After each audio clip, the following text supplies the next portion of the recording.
માત્ર 12 પાસ પ્રદીપ જોટંગિયા તેના સત્યમ યોગ ફાઉન્ડેશન મારફતે લોકોના સ્વાસ્થ્ય સાથે ચેડા કરતો હતો. કેન્સરની સારવાર, હાર્ટ બ્લોકેજ આ તમામ કરવાના દાવા તેણે કર્યા. ધુતારો પ્રદીપ કોઈપણ સર્જિકલ જ્ઞાન વિના એક કેન્સર પીડિત મહિલાના પેટમાંથી પાણી કાઢી રહ્યા હોય તેવો વિડીયો પણ સામે આવી ગયો છે. યોગના આડમાં આયુર્વેદિક સારવારના નામે લોકોના સ્વાસ્થ્ય સાથે ચેડા કરનાર આ પ્રદીપ જોટંગિયા સામે હવે આયુર્વેદિક તબીબોમાં પણ ભારે આક્રોશ છે. તબીબોએ ડિગ્રી વગર સારવાર કરવા મુદ્દે સવાલ ઉઠાવ્યા. ઢોંગી બાબા સામે કાર્યવાહીની તેમણે માંગ કરી છે. સાથે આવા ઊંટ વૈદ્યને કારણે આયુર્વેદનું નામ ખરાબ થઈ રહ્યું હોવાનો પણ આરોપ લગાવ્યો, જેને લઈને આયુર્વેદિક તબીબો ઉચ્ચ સ્તરે રજૂઆત કરશે.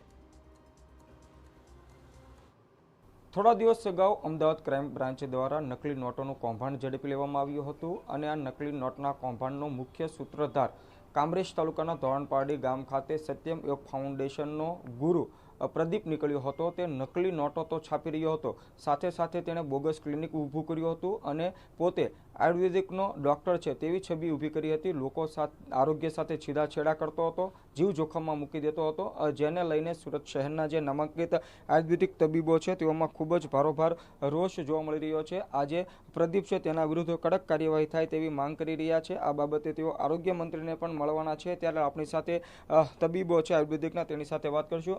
જે રીતે નકલી તબીબ બની આ રીતે છેડા લોકોના જીવ સાથે કરી રહ્યો હતો, કઈ રીતે જુઓ?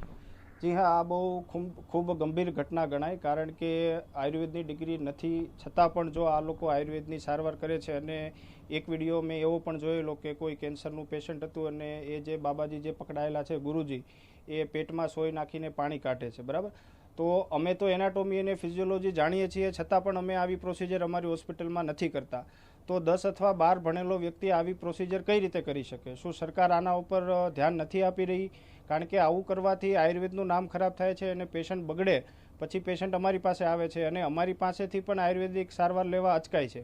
તો અમારી સરકારશ્રીને વિનંતી છે કે આખા ગુજરાતભરમાં જે લોકો સરકારી માન્યતા પ્રાપ્ત નથી અને એવા લોકો જે પ્રેક્ટિસ કરી રહ્યા છે એમની વિરુદ્ધ કાયદેસરની કડક કાર્યવાહી કરવામાં.